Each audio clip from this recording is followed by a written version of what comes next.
यहाँ तो कोई भी नहीं है सर, शायद यहाँ से भागा होगा।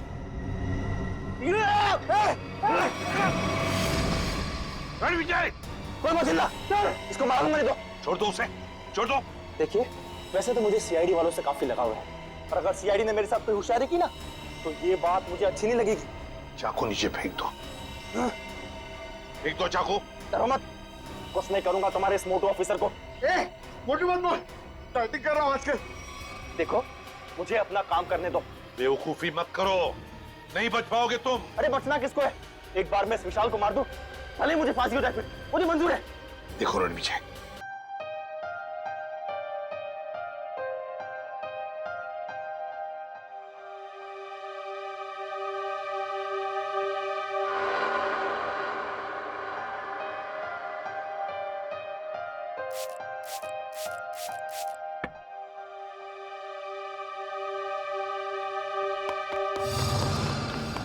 कौन है? कौन है वहां? कौन है यहाँ पर? सामने क्यों नहीं आते?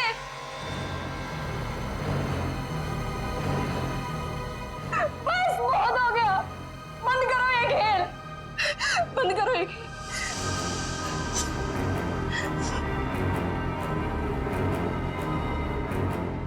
सो भी तो नहीं सकती, अगर सो गई शायद फिर कभी नींद से उठ ही ना पाऊं। जूही, श्रुति तुमसे कितनी बार कहा कि दरवाजा खटखटा के अंदर आया करो। ओ हेलो मैडम, ये गर्ल्स हॉस्टल है, किसी ऑफिस की बॉस का केबिन नहीं है। तुम नहीं समझोगी। जूही, क्या हुआ तुम्हें? इतनी चिड़चिड़ी और उखड़ी उखड़ी क्यों लग रही हो? जो इंसान 4 दिन से सोया नहीं हो ना, उसका बर्ताव ऐसे ही होगा ना। सोती क्यों नहीं?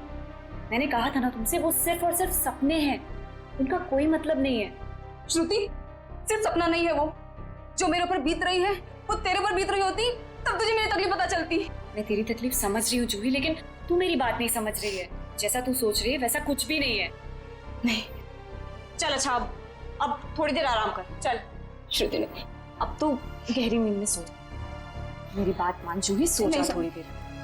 मैं नहीं सोऊंगी श्रुति। सो जा जूही, तुझे मुझ पे भरोसा है कि नहीं, है ना? तू अभी आराम से सो जा, मैं तेरे कमरे के बाहर ही हूँ। वो सपने फिर आएंगे श्रुति। नहीं आएंगे। Good night. साल भर पढ़ाई करते तो आज नौबत तो ना आती। मुझे बहुत डर लग रहा है यार, कुछ भी तो कंप्लीट नहीं हुआ है। मैं तो श्रुति से न... श्रुति, पता है मैं तुझे ही ढूंढ रही थी। मुझे तेरे नोट्स देना यार, वरना पता नहीं एग्जाम्स में क्या होगा। मुझे बहुत डर लग रहा है यार, मेरे भी नोट्स अधूरे हैं। अच्छा ऐसा करते हैं कि कल लाइब्रेरी जाके इकट्ठा नोट्स बना लेते हैं। तुम दोनों टेंशन क्यों ले रहे हो? अरे गर्ल्स, क्या हो रहा है? एग्जाम शुरू होने वाले हैं। चलो सब अपने अपने कमरे में जाओ और जाकर पढ़ाई करो, बहुत रात हो गई है। Yes madam.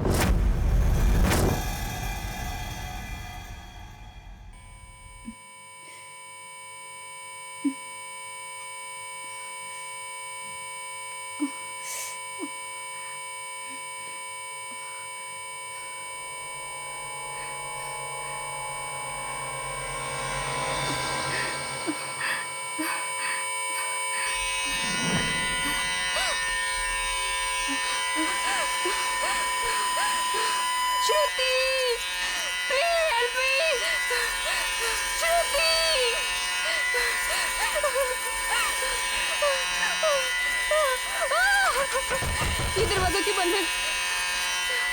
श्रुति, ये लाइट क्यों नहीं जल रही है?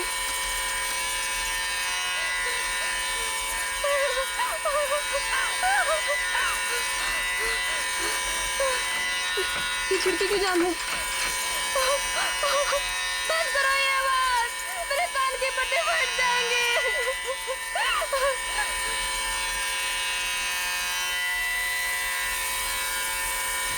धुआं कहाँ से आ रहा है?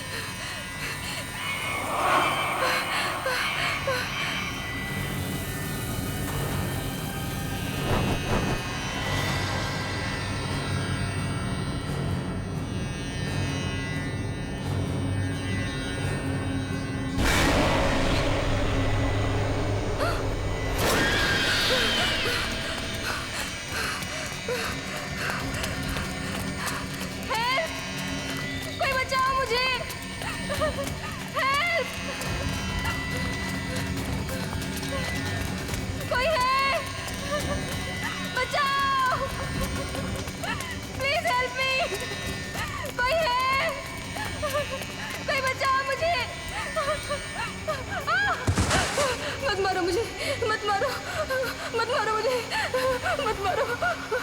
ओह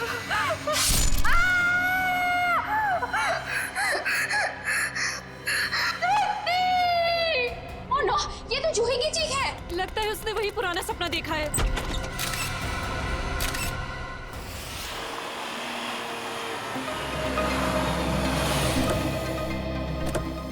आशिया, क्या पता चला? सर, मरने वाली का नाम जूही है। वैसे भोपाल से है, मगर यहाँ MBA की पढ़ाई के लिए आई थी। सर, लगता है जब वो सो रही थी उस वक्त किसी ने चाकू मार के उसका खून कर दिया। श्रेया, ये जूही का कमरा कहाँ है? सर, ऊपर। सर, एक और बात, जब उसका खून हुआ उस वक्त उसके कमरे में और कोई भी नहीं। ऐसा कैसे हो सकता है श्रेया? कोई ना कोई तो होना चाहिए। ऐसा जरूरी नहीं है सर, इस तरह की मौतों में कई बार आत्माओं का हाथ होता है। प्लीज, ACP सर मुझे पहले ही बता चुके हैं आपकी इन कहानियों के बारे में। बेहतर होगा कि इन मर्डर केसेस के साथ ये आत्माओं की कहानियां ना जोड़ें। प्लीज, समझ गए? यही कमरा है? Yes sir. आइए। एक्सक्यूज मी, प्लीज एक सेकंड, एक्सक्यूज मी।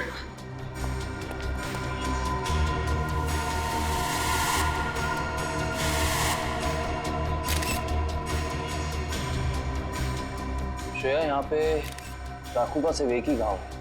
लगता है खूनी ने इतनी जोर से वार किया कि एक ही बार में जूही की मौत हो गई। हाँ सर, हमला भी शायद जूही की नींद में ही हुआ। बेचारी को अपने आप को बचाने का मौका भी नहीं मिला होगा। एक्सक्यूज मी, यहाँ पे सबसे पहले जूही की मौत का पता किसको चला? सर, सबको एक साथ ही पता चला था। हम यहाँ कॉरिडोर में थे, अचानक से जूही के कमरे से चीखने की आवाज आई और अंदर आके देखा तो जूही की जान जा चुकी थी। उस समय कमरे में जूही के साथ और कौन था? सर, उस वक्त जूही के साथ कोई नहीं था। देखिए, आप लोग दोबारा याद करने की कोशिश कीजिए। हो सकता है कोई ऐसा जो उस वक्त भाग निकला हो। सर, भागने का तो सवाल ही नहीं उठता, क्योंकि डोर बाहर से बंद था और वो अंदर से। खूनी भागेगा भी तो कहाँ से भागेगा? एक मिनट, ये दरवाजा बाहर से बंद था, क्यों? सर, कई दिनों से जूही सो नहीं पा रही थी। अचानक नींद से जाग जाती थी और भागकर अपने कमरे से बाहर आ जाती थी। आज भी कुछ ऐसे ही हुआ। वो सो नहीं पा रही थी, मैंने उसको सुलाया और मैं बाहर आ गई और दरवाजा बाहर से बंद कर दिया। लेकिन इसे नींद क्यों नहीं आ रही थी? सर, कई दिनों से उसे डरावने सपने आ रहे थे। उसे ऐसा महसूस हो रहा था कि उसका सपनों में कोई खून करना चाह रहा है, उसकी कोई जान लेना चाह रहा है। हमें क्या पता था कि उसका सच में खून हो जाएगा। डरावने सपने? मैं कह रहा था ना, ये कोई आत्मा का ही चक्कर है।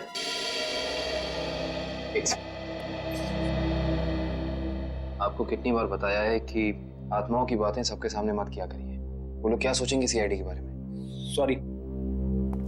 अच्छा, आप अभी कह रही थी कि जूही को डरावने सपने आते थे। कभी उसने आप लोगों के साथ कुछ शेयर किया कि उसे किस चीज के सपने आते हैं? कुछ भी? सर, उस ड्रॉर में जूही का स्केच बुक है। उस ड्रॉर में? जी सर। Sketch book? ये बुक?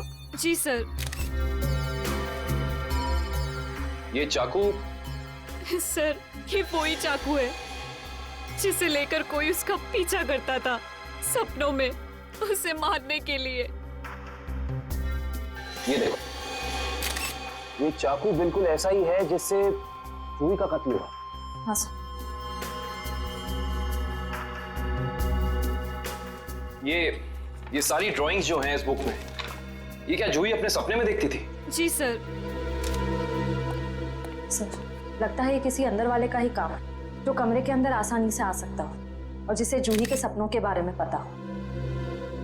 क्या तुम्हारे अलावा और कोई ये स्केचबुक के बारे में जानता था? कोई नहीं। खूनी अगर इस दरवाजे से अंदर नहीं आया तो फिर इस कमरे में आया कहां से? इस बालकनी से। लेकिन बालकनी का दरवाजा तो अंदर से बंद है। अगर खूनी खून करके बालकनी से भागा है तो फिर ये दरवाजा अंदर से बंद कैसे? बालकनी का दरवाजा बंद, कमरे का भी दरवाजा बंद।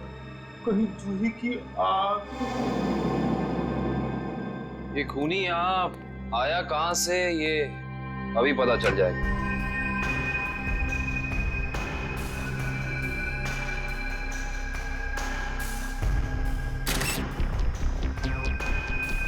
ये देखो, जूते के निशान। हो ना हो खूनी इसी बालकनी से चढ़कर आया। लेकिन बालकनी का दरवाजा तो अंदर से बंद था, तो फिर खूनी यहाँ ऊपर चढ़ के कमरे के अंदर आया कैसे होगा? ये भी पता चल जाएगा फ्रेडी जी। बस एक बार जूही के मौत के कारण पता चल जाए, कुछ तो होगा यहाँ, कोई सबूत कुछ तो होगा। इधर देखो, ये पाइप, इसी वाटर पाइप से चढ़कर खूनी इस बालकनी तक आया है। यहाँ के वॉचमैन से मिलना पड़ेगा। माफ कर दिए साहब, गलती हो गई। इसे गलती कहते हो तुम? एक इंसान गर्ल्स हॉस्टल की बालकनी में चढ़ जाता, अंदर कमरे में जाके खून कर देता, और तुम्हें कुछ पता भी नहीं चला। बस साहब 15 मिनट के लिए मेरी आंख लग गई थी। मैं सपने में भी ऐसा नहीं सोच सकता था कि उस दौरान ऐसा कुछ हो जाएगा। तुम्हारी 15 मिनट की लापरवाही की वजह से एक लड़की की जान चली गई, उसकी जिंदगी लौटा सकते हो तुम?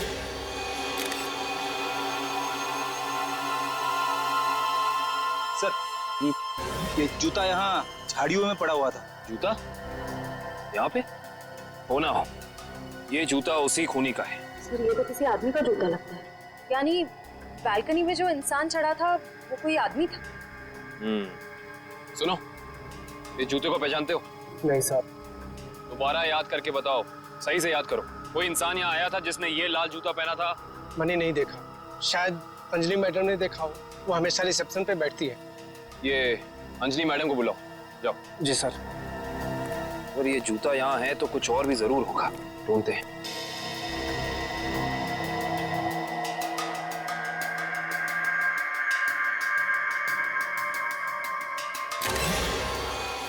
इस तरफ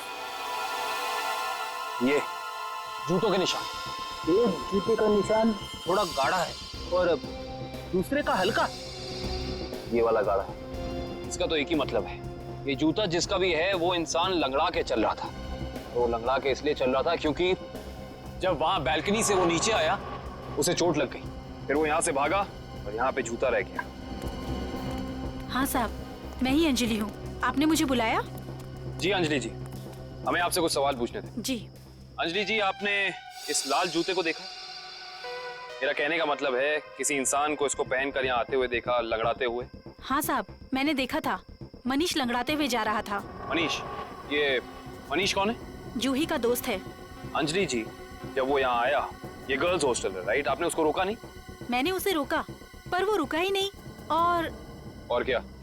मनीष अक्सर जूही से मिलने हॉस्टल आया करता था, पर कुछ दिनों से उन दोनों के बीच में अनबन चल रही थी। किस बात को लेकर अनबन चल रही थी? मुझे उस बारे में कुछ पता नहीं। कोई बात नहीं, अब तो इस बारे में हम मनीष से ही पूछ लेंगे।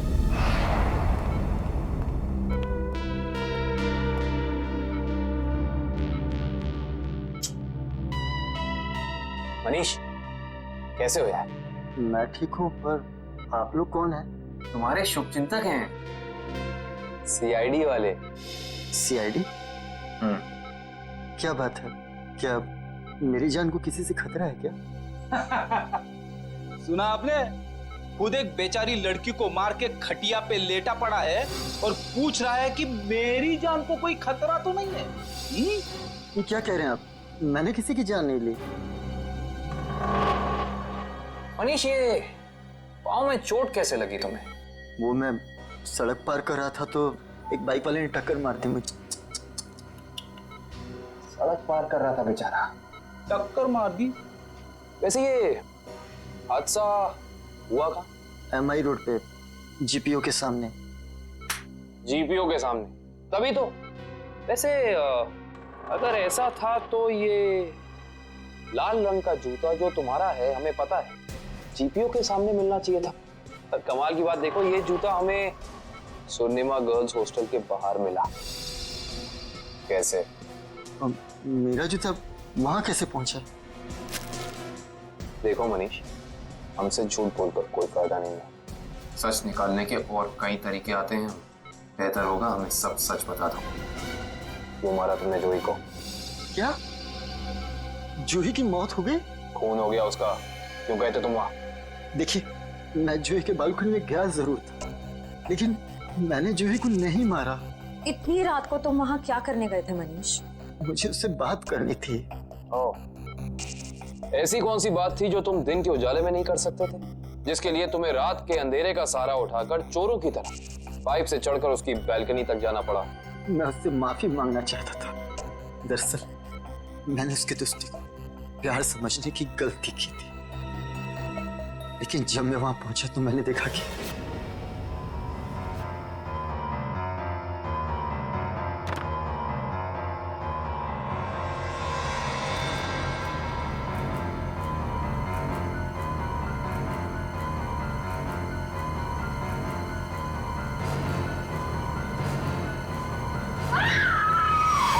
शर्म आनी चाहिए तुम्हें मनीष।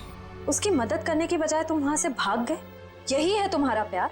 अगर किसी ने वहां मुझे देख लिया होता तो इल्जाम तो मुझे पर आता ना। देख तो तुम्हें लिया ही था। अंजलि जी ने तुम्हें रोकने की कोशिश भी की पर तुम रुके नहीं। ये सब छोड़ो, हमें ये बताओ कि जब तुम वहां थे तो उस वक्त कमरे में और कौन था? मैंने वहां किसी को नहीं देखा।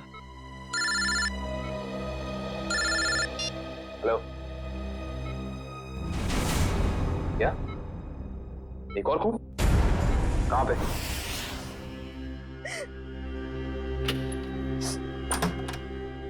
आप कौन? हम लोग सीआईडी से। आइए।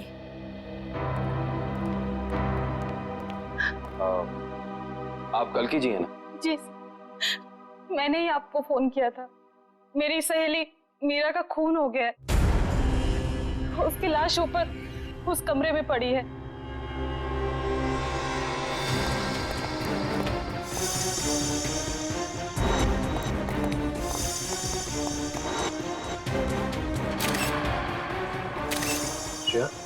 ये चाकू तो बिल्कुल वैसा ही लग रहा है जैसा जूही की मौत में यूज हुआ था।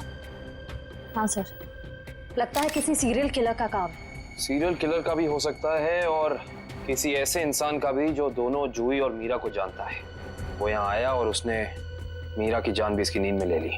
मतलब दो खून हूबहू एक ही तरीके से। सर, हाँ, लाश की हालत को देखकर लगता है कि इसकी मौत को 3-4 घंटे हो चुके हैं। 3-4 घंटे? लेकिन श्रेया, जूही की मौत को भी तो 3-4 घंटे ही हुए हैं। एक खूनी एक ही वक्त पे दो जगह पे कैसे हो सकता है? मैं तो कह रहा हूँ जरूर ये किसी आत्मा का ही चक्कर है। रेडी प्लीज, ये किसी आत्मा का चक्कर नहीं है। ये उस खूनी के किसी साथी या रिश्तेदार का चक्कर भी हो सकता है। लगता है इस जुर्म में एक से ज्यादा लोग शामिल हैं। लेकिन कैसे? कैसे हो सकता है? इस कमरे की सारी खिड़कियां, सारे दरवाजे अंदर से बंद हैं। और यहाँ पे कोई बालकनी भी नहीं है उस हॉस्टल की तरफ। तो फिर वो खूनी इस कमरे में आया कैसे? इस कमरे की तलाशी लो, कोई ना कोई सुराग जरूर मिलेगा। श्रेया, इसकी फोटो एल्बम और फोन डायरीज चेक करो। हो सकता है जूही और मीरा के बीच में कोई ना कोई कनेक्शन मिल जाए हमें। सर, रेडी, एम्बुलेंस को फोन करो बॉडी ले जाने के लिए। मुझे नीचे इसकी दोस्त से कुछ सवाल पूछने हैं।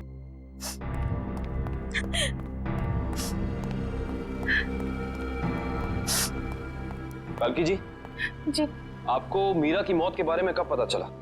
रात को मैं काफी देर से ऑफिस से लौटी तो मैं इस कॉरिडोर से गुजर रही थी कि तभी मुझे मीरा के चीखने की आवाज सुनाई दी। मैं दौड़ती हुई उसके दरवाजे तक आई। मीरा का दरवाजा खटखटाया पर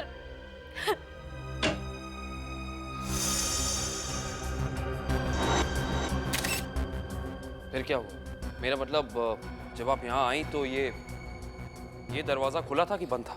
दरवाजा बंद था तो मुझे वॉचमैन को बुला के दरवाजा खुलवाना पड़ा। बल्कि जी, जब आप यहाँ पे आई तो आपको यहाँ इस घर में कोई भी निकलते हुए यहाँ से दिखा, भागते हुए दिखा? नहीं।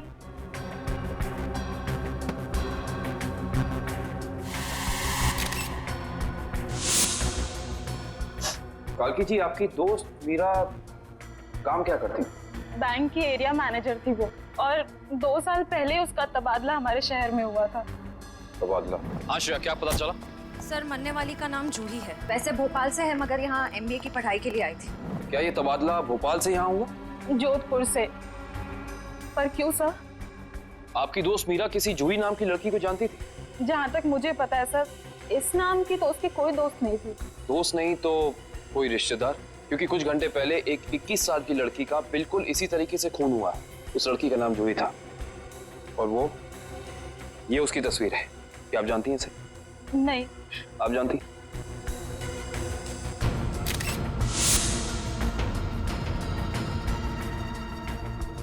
ये क्या हो रहा है हमारे शहर में? आम आदमी तो बिल्कुल भी सुरक्षित नहीं है। कल्कि जी, आपको किसी पे शक है? I mean, आपकी दोस्त मीरा की किसी से कोई दुश्मनी, कोई अनबन? उसका कोई दुश्मन नहीं था सर। मीरा तो बहुत ही सुलझी हुई लड़की थी।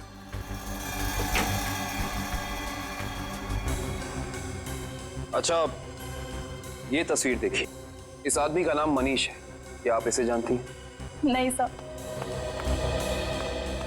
सर, आशा, मैंने मीरा के सारी डायरीज, सारे एल्बम्स चेक किए। मीरा और जूही के बीच कोई कनेक्शन नहीं है, कोई संबंध नहीं है। कोई ना कोई संबंध तो जरूर है, वरना ये खूनी सिर्फ इन्हीं दोनों लड़कियों को निशाना क्यों बनाएगा? कुछ तो है जो हमें समझ नहीं आ रहा है। कल्कि जी, क्या कुछ दिनों से मीरा किसी बात को लेकर परेशान थी? हाँ सर, कुछ दिनों से उसे डरावने सपने आ रहे थे। डरावने सपने? मीरा को भी डरावने सपने आ रहे थे? हाँ सर, बस कहती रहती थी कि उसका कोई खून करना चाहता है।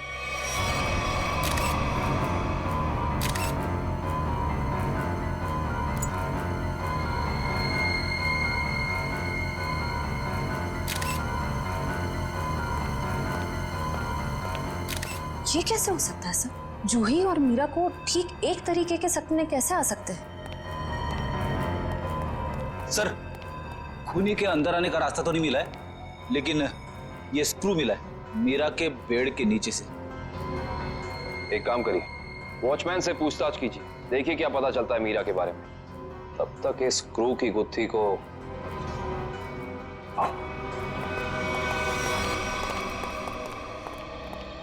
करण, रेडी को ये स्क्रू कहाँ मिला था? सर, वहां उधर। इधर? ये स्क्रू हाँ आया कैसे होगा?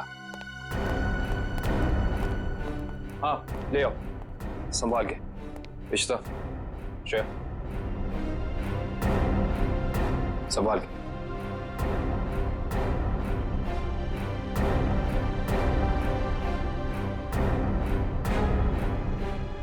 रिश्ता,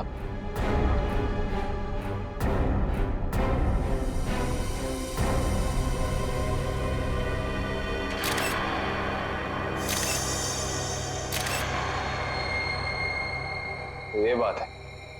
क्या हो सर? ये देख रही हो, सीलिंग फैन। अब ये सीलिंग फैन इस स्क्रू की गुत्थी को सुलझाएगा। करण, समझ गया सर।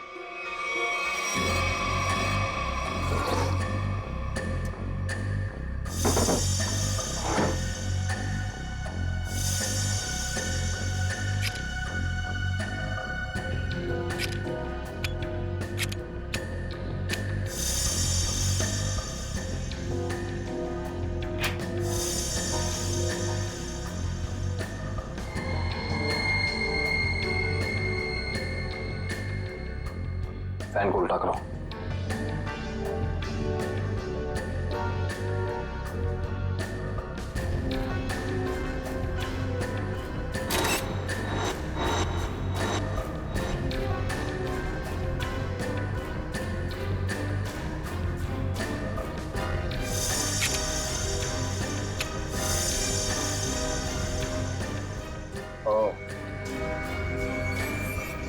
सर, यानी ये स्क्रू इस फैन का है? हाँ श्रेया, किसी ने इस फैन के साथ छेड़खानी की है, अभी पता चल जाएगा।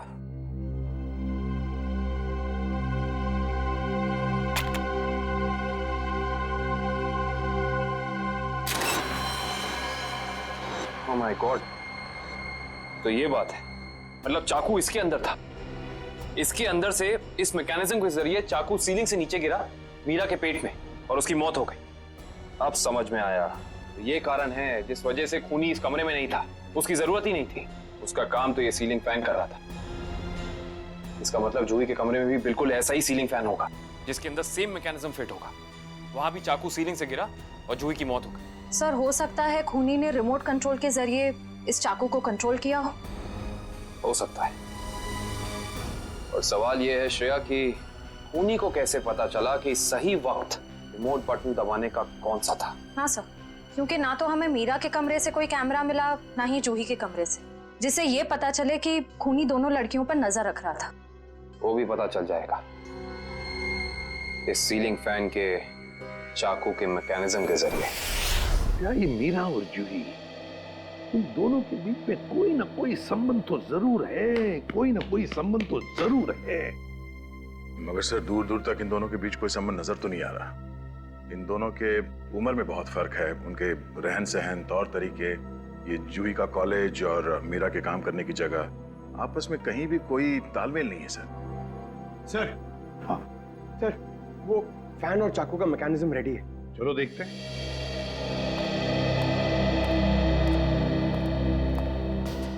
पंकज, रिमोट ऑन करो।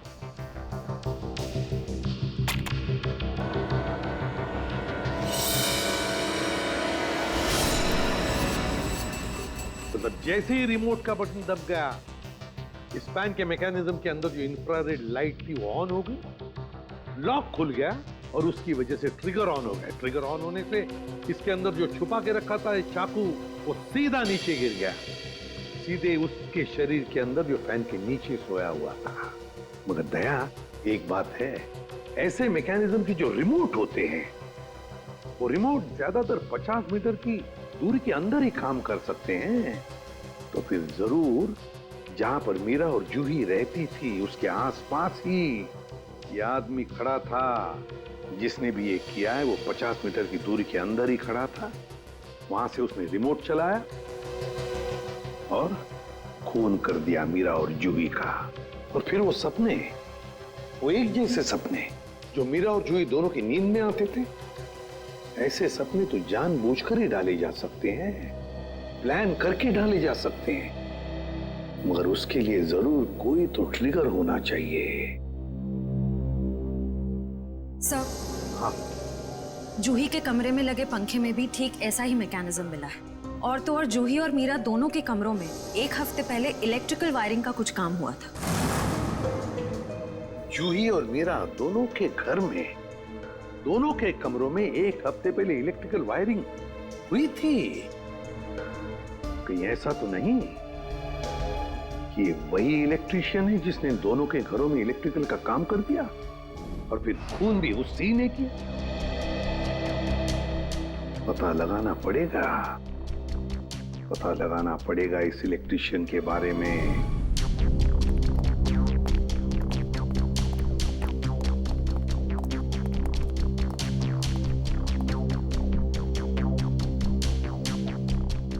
ना ही मीरा के मोबाइल पे कोई अलार्म था और ना ही जूही के मोबाइल। फिर दोनों को एक ही वक्त एक जैसे सपने कैसे आ सकते हैं? इसका मतलब सपने ट्रिगर करने वाला मैकेनिज्म यहीं कहीं है। सर, ये देखिए, इस पे अलार्म है, लेकिन सुबह 6 बजे का। 6 बजे का? पर मीरा की मौत तो 3 बजे हुई थी, तो सपने शुरू करने का ट्रिगर लगभग 1 या 1.5 के बीच का होना चाहिए। यह भी तो हो सकता है कि किसी ने मीरा को सम्मोहित कर दिया। ऐसा नहीं हो सकता फ्रेडी, क्योंकि अगर ऐसा होता तो मीरा के दिन भर का हाव भाव, चाल चलन सब प्रभावित होता। पर ऐसा नहीं हुआ। नहीं, कुछ है यहाँ जो हम अभी तक देख नहीं पा रहे। ढूंढो, यही है।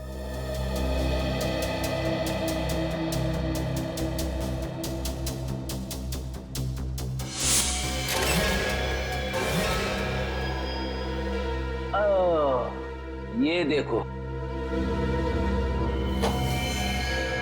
टीवी के पीछे ये बॉक्स लगा हुआ था। बॉक्स? कहीं ये ट्रिगर मैकेनिज्म इस बक्से के अंदर तो नहीं फिक्स किया हुआ है?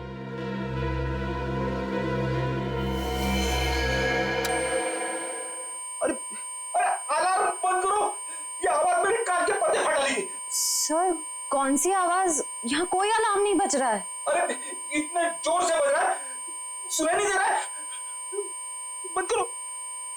हाँ, बज तो रहा है, लेकिन बहुत धीमी आवाज में। बंद करो, बंद करो। बंद हो गया। Thank you.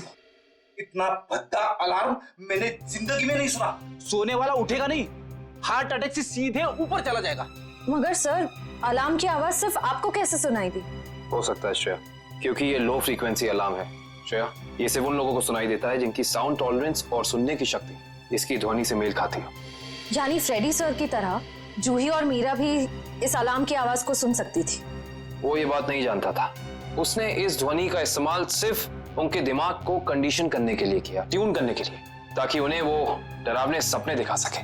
लेकिन डरावने सपनों का कोई संबंध ही नहीं था इस मौत से। अगर वो चाहता तो बिना सपनों के भी मार सकता था उन्हें। मार सकता था, पर शायद वो ऐसा चाहता नहीं था। खूनी अपने शिकार के साथ खेलना चाहता था, तड़पाना चाहता था, फिर उनकी नींद में उन्हें एक गहरी मौत देना चाहता था। इंटरेस्टिंग। करण सर, कल की को बुला के लाइए। जी। को ये देखो।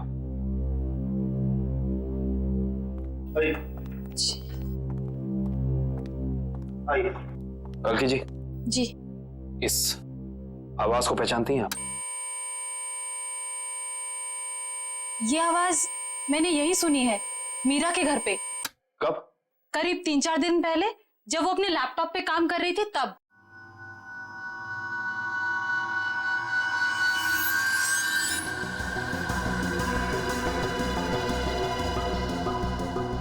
आपको मीरा के लैपटॉप का पासवर्ड पता है? नहीं सर। हमें कंप्यूटर एक्सपर्ट से इसका पासवर्ड ब्रेक कराना होगा, लेकिन मुझे लगता है कि हमारे सारे सवालों के जवाब इसी लैपटॉप के अंदर है, इसके अंदर।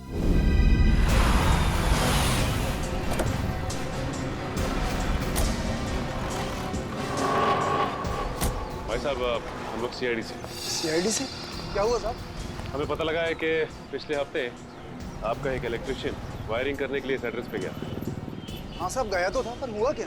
इन दोनों जगहों पे एक एक खून हुए और हमें शक है कि ये खून आपके इलेक्ट्रिशियन ने किया है। मेरे इलेक्ट्रिशियन? हाँ, और वो भी पंखे में चाकू फिट करके। अरे बाप रे, पंखे में चाकू? जी हाँ, और आप ये बताइए कि इन दोनों जगहों पे आपका कौन सा इलेक्ट्रिशियन गया था? मंगेश गया था सर, पर आज वो आया नहीं। इस मंगेश का एड्रेस तो है ना तुम्हारे पास? हाँ, मंगेश का एड्रेस लेके ना। सर, वो लैपटॉप का और ईमेल का पासवर्ड खुल गया। Very good job, thank you very much. काबिल, जरा लैपटॉप चेक करो। जी। देखो वो ऑडियो फाइल है क्या इसमें जिससे सपने आते थे उसे।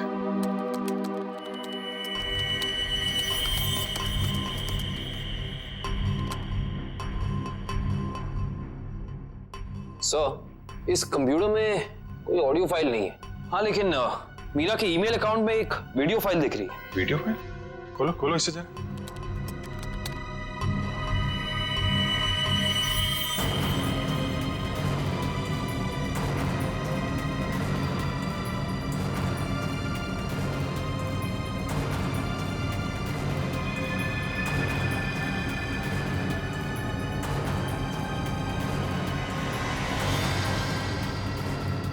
सर, ये सारे विजुअल तो मैंने जूही की स्केचबुक में देखे हैं।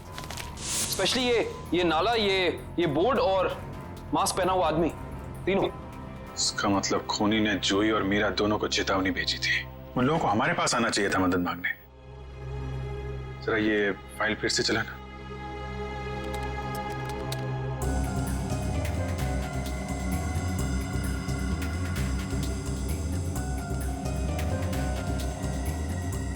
Pause pause pause. Banjara road, जो शहर के पश्चिमी हिस्से में है ना? Yes sir. मतलब जो कुछ हुआ है बंजारा रोड पे ही हुआ है। क्या? ठीक है, ओके। सर, उस इलेक्ट्रिशियन मंगेश का जो पता मिला था वो नकली है सर। कोई बात नहीं, स्केच बनवाओ उसका और अपने डेटाबेस में चेक करो। बंजारा रोड, वहां जाके देखना पड़ेगा। सब लोग बाहर ध्यान रखना।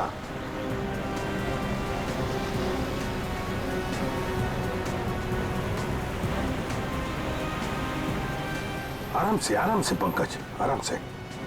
एक मिनट।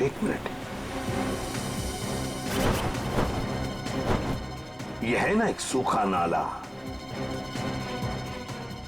नाला है और वो रहा पेड़। सूखा नाला और उसमें वो पेड़। जरा आगे चलकर देखते हैं।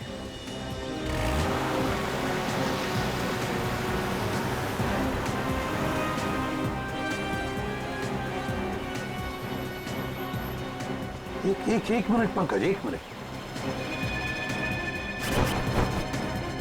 बंजारा रोड, मतलब हम सही रास्ते पे हैं। सर वो देखिए, वो पुराना घर जो हमें वीडियो में दिखा था। चलो आगे देखते हैं। मगर खूनी जगह का वीडियो बना के मीरा और जूही को भेज क्यों रहा था? हाँ, शायद उन दोनों को अपने अतीत का याद दिलाने के लिए। मगर सर मैंने पता किया सर इस बंजारा रोड पे आज तक एक क्राइम नहीं हुआ है। यहाँ तक कि पुलिस ने एक चालान तक नहीं काटा है। सर वो रही बिल्डिंग। हाँ वो क्या, रॉयल मून होटल। ले लो ना।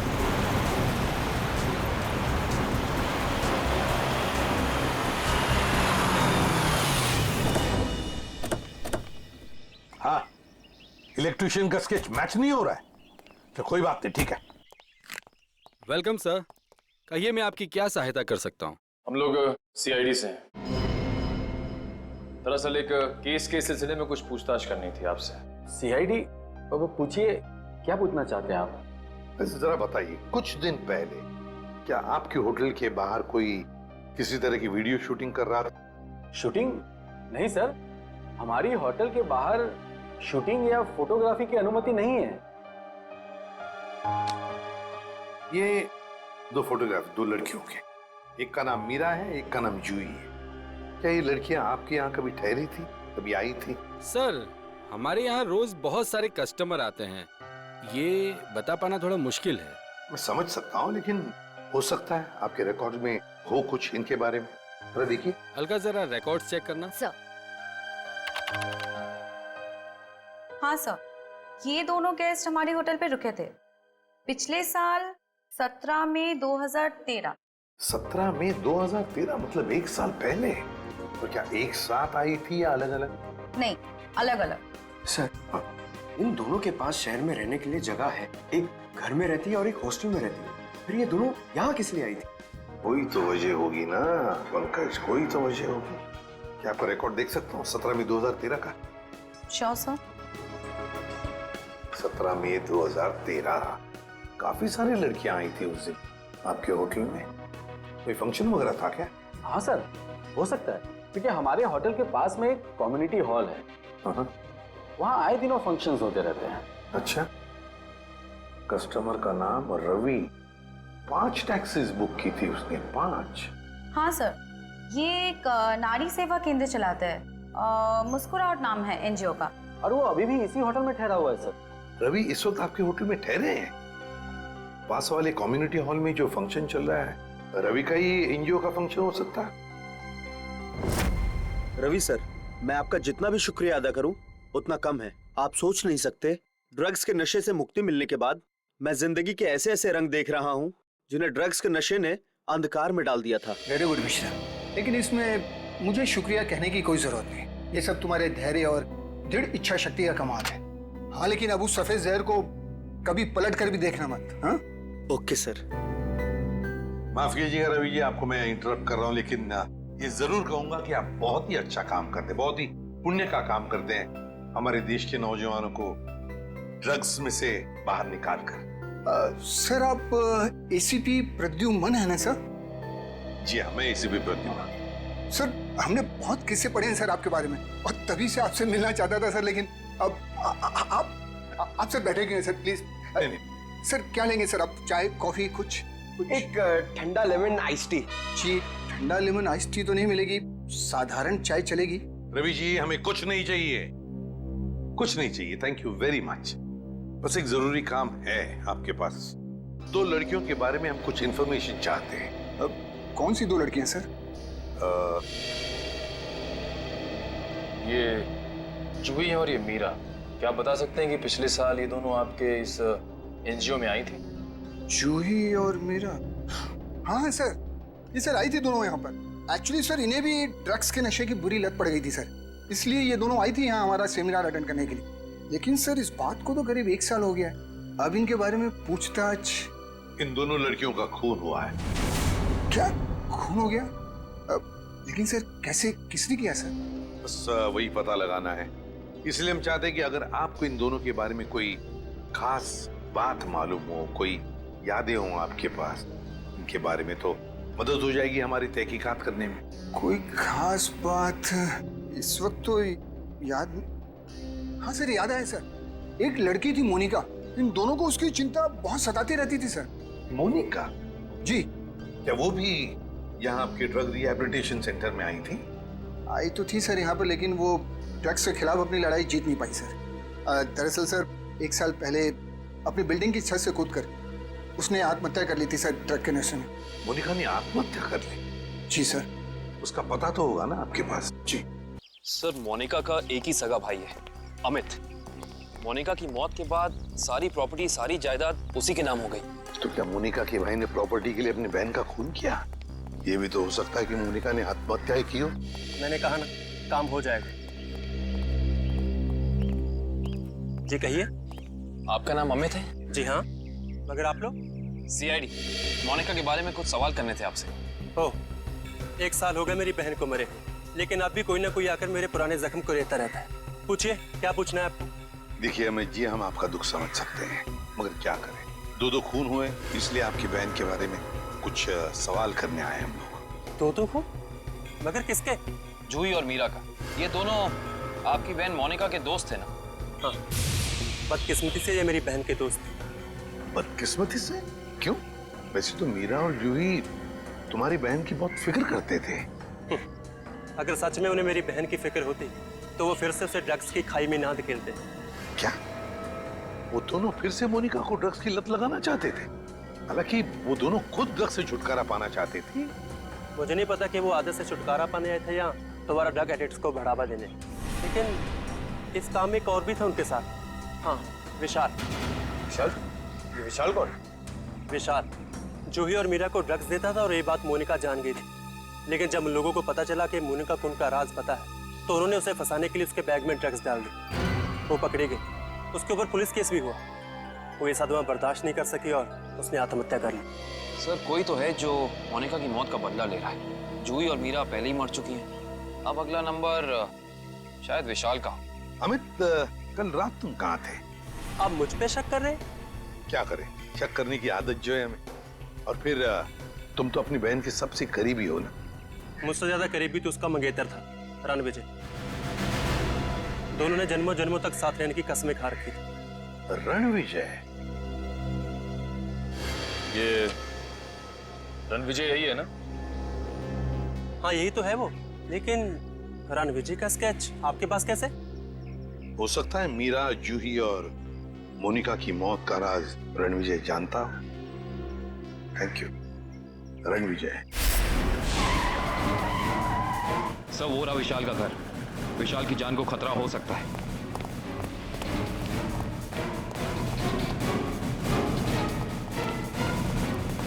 सर, लगता है रणविजय पहले ही पहुंच चुका है। विशाल, ठीक तो हो ना? सर, जान बचा के भागो सर। रणविजय कहाँ है? सर,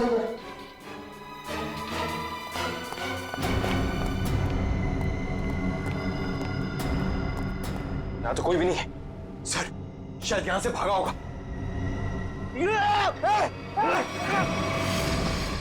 रणविजय! कोई मत चिल्ला, इसको मालूम नहीं दो। छोड़ दो उसे, छोड़ दो। देखिए, वैसे तो मुझे सीआईडी वालों से काफी लगाव है, पर अगर सीआईडी ने मेरे साथ कोई होशियारी की ना तो ये बात मुझे अच्छी नहीं लगेगी। चाकू नीचे फेंक दो। फेंक दो चाकू। डरो मत, कुछ नहीं करूंगा तुम्हारे इस मोटू ऑफिसर को। मोटू मत बोल, टाइटिंग कर रहा हूं आजकल। देखो, मुझे अपना काम करने दो। बेवकूफी मत करो, नहीं बच पाओगे तुम। अरे बचना किसको है? एक बार मैं इस विशाल को मार दूं, भले मुझे फांसी हो जाए, फिर मुझे मंजूर है। देखो रणविजय, ये सब करने से क्या मोनिका वापस आएगी? भले ही वापस ना आए, लेकिन मेरे बदले की आंख तो पूरी होगी। इन तीनों ने रातों की नींद उड़ा दी थी मोनिका की, इसलिए मैं भी इनके साथ वही कर रहा हूं। इन्हें तड़पा तड़पा कर मारूंगा मैं। देखो रणविजय, मोनिका के साथ जो कुछ भी हुआ ठीक नहीं हुआ। इन तीनों की वजह से बेचारी को जेल जाना पड़ा, बदनामी हुई। नहीं, रात रात भर सो नहीं पाती थी वो, बुरे बुरे सपने देखकर जाग जाती थी। ये विशाल ने मोनिका का बंजारा रोड पे पीछा किया था उसे मार डालने के लिए, इसलिए मैंने भी इन्हें पहले बुरे बुरे सपने दिखाए और अब मैं इन्हें मौत की नींद सुला रहा हूं। रणविजय, ये तुम क्या करने जा रहे हो? विशाल को उसके किए की सजा कानून देगा। अरे कानून का क्या? प्यार तो मैंने अपना खोया है ना।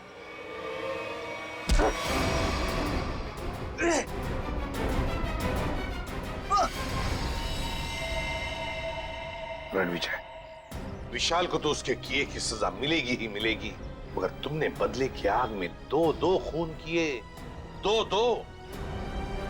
तुम्हें तो शायद फांसी ही होगी। फांसी।